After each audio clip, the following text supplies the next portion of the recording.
In 2009, Hawking threw a party, but no one came because he sent the invitations after it ended. The invites welcomed all time travelers, so no one was there that night. Does this prove no future time traveler returns? But more terrifyingly, Einstein proved with math a century ago that time travel is possible, and humans have actually done it. For each year on the ISS, astronauts age slower by 0.01 seconds than on Earth. They're traveling through time, but only toward the future. So the question is, can we go back to the past? Physicists' answer might send chills down your spine. First, I'll tell you a harsh truth. As you watch this video, each second is a one-way trip through time. You rush toward the future at 1 second per second, unstoppable. But what if you want to speed up? Scientists say yes. In 1971, physicists put 4 atomic clocks on a plane, flew around Earth once, and clocks on plane were 59 nanoseconds slower. This was an error. It's time dilation predicted by Einstein. Faster speed, slower time. What if we push speed to the limit? Say you board a ship traveling at 99.99999% of light speed to Andromeda Galaxy, 2.54 million light-years away. For you, the trip takes under a year. But when you return to Earth, your parents, friends, even human civilization might be gone, as 5.08 million years passed on Earth. This isn't sci-fi, it's physics iron law. Speaking of which, you might ask, since going to the future is easy, what about back to the past? Physicists' stance suddenly becomes ambiguous due to a headache-inducing problem for scientists, the grandfather paradox. Imagine if you go back in time and kill your grandfather before your father's birth. Where do you come from? If you never existed, how could you go back to kill him? This paradox seems unsolvable, but in 2024, a physicist tore a hole in it, opening. Physicist Lorenzo Gavesino at Vanderbilt in Classical and Quantum Gravity published a paper saying if time can form closed loops, quantum fluctuations might resolve paradoxes. Entropy, meaning, simply put, if you truly go back in time and kill your grandfather, time loop makes it temporary.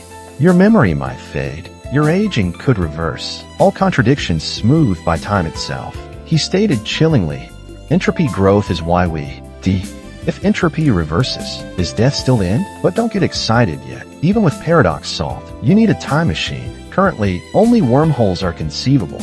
What's a wormhole? Imagine a paper with 2 dots on it. To go from point A to B normally takes a long way. But fold the paper, align A and B, pierce it with a pin. That hole is a wormhole. It's a shortcut through space-time, theoretically linking different times. In 1988, Nobel laureate Kip Thorne proposed if one wormhole end is accelerated near light speed, time flows differently at each end. Entering the slower end, exit the fast end, and you travel back in time. Sounds wonderful, right? But here's the catch. To open a wormhole, you need something called negative energy, which currently exists only in theory.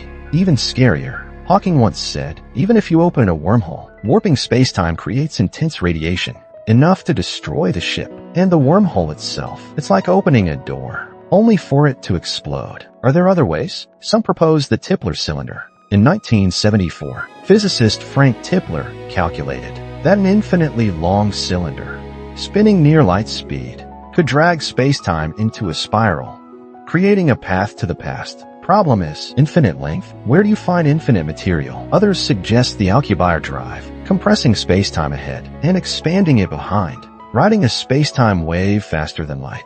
Theoretically, this could reverse time, but requires more energy than our sun. We can't even sustain a moon base, let alone harness the sun's energy. By now, you might feel hopeless, but here's something fascinating.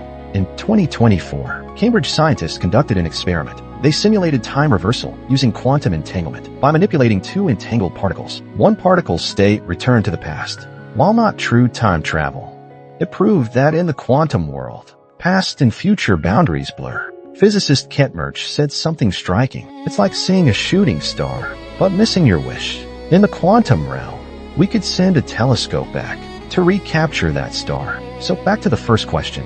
Why did no one attend Hawking's party? Perhaps not because time travel is impossible, but because we haven't invented it yet. Like inviting someone not yet born to a wedding.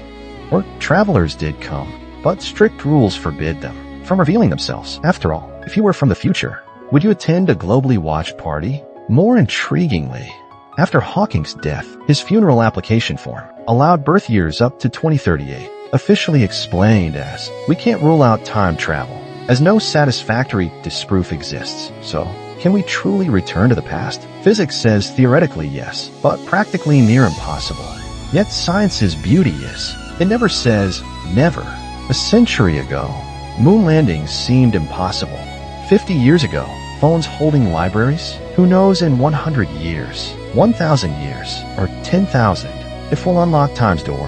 One thing's certain, no matter the tech, you can't return to yesterday to fix that regrettable choice. So, rather than dreaming of travel, treasure the present moment. This second your experience will never come again.